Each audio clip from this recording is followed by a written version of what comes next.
welcome back to my channel, Finding Balance with Kelly. I am here today to talk to you guys about pregnancy. So if you're a follower myself on Instagram or on my blog, you will have seen that I announced that I was pregnant a few months ago. And so I wanted to do a bit of a video recap series to talk a little bit about what I've been experiencing in my first and second trimesters, and to kind of tell you how I've been managing, how I've managed my symptoms, how I've been feeling, and how I've tried to maintain some semblance of balance in all the unknown that comes with pregnancy. So if you're interested in finding out, here in this video, we'll talk about my first trimester and some of the symptoms that I felt and some of the things that I did to keep those symptoms at bay and feel really fantastic. So I found out I was pregnant in July of 2019. So that was just about, I guess 6 months ago now. My husband and I had been trying for a few months. I've always wanted to have kids, and I knew when I met him, he'd always wanted them too. So it was just a natural step in our relationship to kind of take it to the next level after we got married last year. And so we had been trying for a couple of months, and I was finding it challenging. In the first few months we started trying, we had also gotten a new puppy. And if you know what a puppy is like, you know they're rambunctious and crazy and tons of stress. So in terms of training our puppy Oakley, in terms of doing, work with him, getting him potty trained, trying to get him crate trained, it was a lot of work. The first few months we started trying, it didn't exactly go as planned. I didn't get pregnant right off the bat, which was something that I was hoping would happen because I am so in tune with my body, because in studying nutrition and being a wellness expert, I really know about my hormones and my cycles, and I'm super familiar with when I'm ovulating or not. But of course, despite all of that, and the whole purpose of not just this channel, but my brand as well, Finding Balance with Kelly, is knowing that stress plays a huge part, not in just becoming fertile and allowing to have your body to conceive, but in also maintaining that pregnancy. I really had to do some inner work. Month 3 was coming around, or the third time we were kind of trying was coming around, and I knew that the stress that I was feeling was really not conducive to having a baby. So I did a lot of inner work to manage that stress. I ended up spending a ton of time journaling. I did a lot of yoga. I did a lot of meditation. I really just allowed myself every night to have 10 to 15 minutes of me time. I went to my own private space. I was able to, write how I was feeling, journal the stresses that I was going through, and then do some meditation or some yoga or whatever I felt was comfortable and perfect in that moment to just release all those emotions. And funny enough, before I even knew that I was pregnant, my body knew that it was pregnant. I had this one kind of night, just felt really comfortable with the fact that I knew I was pregnant and that it was going to be a boy. Not anything proven, it was just, I had this feeling. About 10 days later, it was a couple days before my expected period, I decided to take a pregnancy test, and of course it said yes. And I was number one shocked because of course the logic in me goes, how the heck did I know before I even knew? But also I wasn't surprised at all because I had done all the inner work, nutrition, eating well, exercising, all that inner work. But then I added on that stress management component, and that allowed me to really be as fertile as possible. So the first thing I wanted to have as a takeaway for this video is that conceiving is not always easy. And of course, I'm not taking my experience and saying that it was challenging at all. We were very fortunate to conceive so quickly in our journey.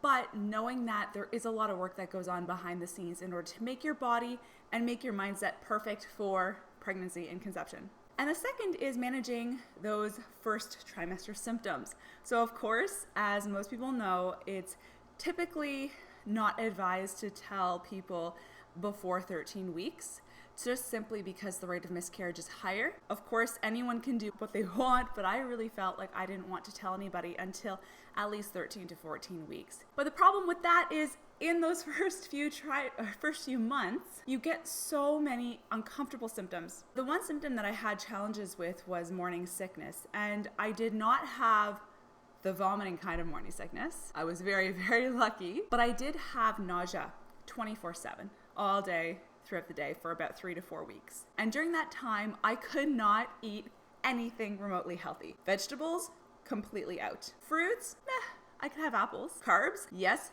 please. That's all I wanted. I just wanted bread.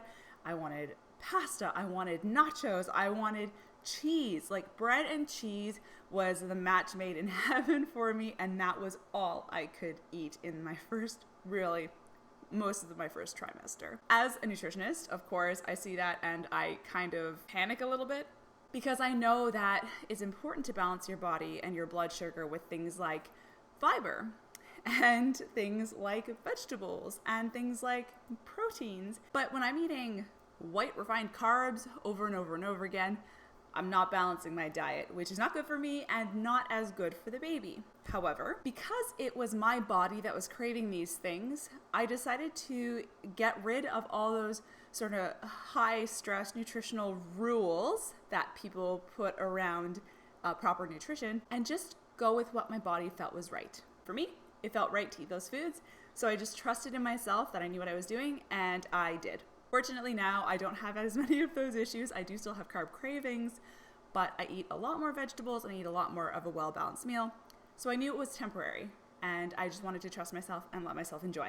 The next, and I guess third symptom that I had was that I had that baby bloat. So by about 7 weeks, I couldn't fit my pants anymore. Most women don't really show their pregnancy until in their sort of teen weeks, especially first-time moms don't really show it until their later teen weeks. I was bloated, so much so that I felt I looked pregnant from about 8 weeks onwards. It made it a challenge to find clothing because I couldn't quite fit maternity wear, but I also couldn't wear my pants anymore. So I was in that very weird in-between where everything I was wearing was baggy, but I also had to wear like stretchy pants because any second of the day, I'd have a slightly bigger or smaller bump depending on how the bloat was. As I understand it, some people get this bloat and then it goes away and then it comes back as an actual baby bump. Mine never went away. It just remained and got bigger and bigger and bigger, and eventually, yes, it was a baby bump. And of course, as you can imagine, that's challenging because everyone is noticing that either you're wearing something different or that you look a little bit bigger. Of course, I talk to people now and they say they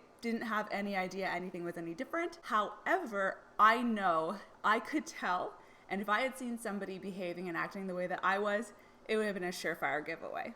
In fact, just before we told people, the day before, we were at a wedding and I was so stressed out about what to wear. Finally found a dress that I thought would conceal as best as possible. It was printed, there was this abstract kind of distraction on it. It wasn't really obvious. And of course the bride noticed, pointed it out, and kind of blew it. Apparently everyone else there knew I was pregnant anyway, so it really wasn't that big of a deal. But this was before we even told our parents. So we just weren't ready yet, and it was a bit too early. People were already starting to notice. Now, my fourth real big symptom was fatigue. I was exhausted all the time. Pregnancy exhaustion is absolutely no fun. I was sleeping about 11 to 12 hours a night on the weekends when I could. During the week, because I had to get up early, I was napping when I got home, lying on the couch. I wasn't active. I was not going to the gym. I was not doing anything active at all for myself, but I couldn't. And I really had to just appreciate and recognize that that wasn't going to happen for me and be okay with it. Basically, all of my day-to-day chores had to follow my husband, and he was amazing through that first trimester because he knew it was just a part of what the experience was for me. So I was able to really recognize that through all of these ups and downs and these symptoms, it was very normal to feel the way that I did. Exhaustion, morning sickness and nausea, all that kind of stuff, and really just take it for what it was. A lot of mindset work prepared me for the ability to just let things happen and not feel too much pressure about all the things that I felt I should be doing. So even though I was feeling relatively lazy, I took it upon myself to just simply enjoy and relax. Really, ultimately, I think in pregnancy, a lot of us women think that we need to be doing all the things, but also growing a human. And at the end of the day, that's just not possible. I mean, we're already doing so much inside work, growing this human inside of us, that all of that extra work that is needed on the outside can wait. I know I'm speaking from a place where, of course, we don't really have a family yet, but for us, it was really important that I just allowed myself to rest and that he took on a bit more of that supportive role for the temporary time being. So those were the major symptoms that I experienced in my first trimester of pregnancy. Everything went really, really well. We were able to tell people by about 14 to 15 weeks in, which was just timed that way simply because our weekends were back to back with things, and my parents, we couldn't get a weekend where they were all together at the same time to tell everyone at the same time. But it was a very exciting first trimester. We saw the baby on an ultrasound. We also did non-invasive prenatal testing, which allowed us to test the genetics of the baby and also learn that it is a boy a few weeks earlier than we would have if we had normally waited until our 20-week ultrasound. So that's a bit of the recap that I wanted to give on my first trimester of pregnancy. I am going to be back shortly with a recap on my second trimester of pregnancy, what symptoms I experienced then and how I dealt with them. Please stay tuned. I'm really excited to share all this information with you guys. I wanted a place to kind of document it for myself, but I also felt probably others could use this info. So here it is. I hope you enjoy, and if you have any questions, please don't hesitate to either write a comment, or you can follow me and find me on Instagram at Finding Balance with Kelly. You can also find my blog at findingbalancewithkelly.com. If you have any questions or want a little bit more info, I've written up a nice long recap blog post there of basically my first trimester. I'll have a recap up there on my second trimester as well too. So I'll see you guys next time. Thanks for tuning in. Bye for now.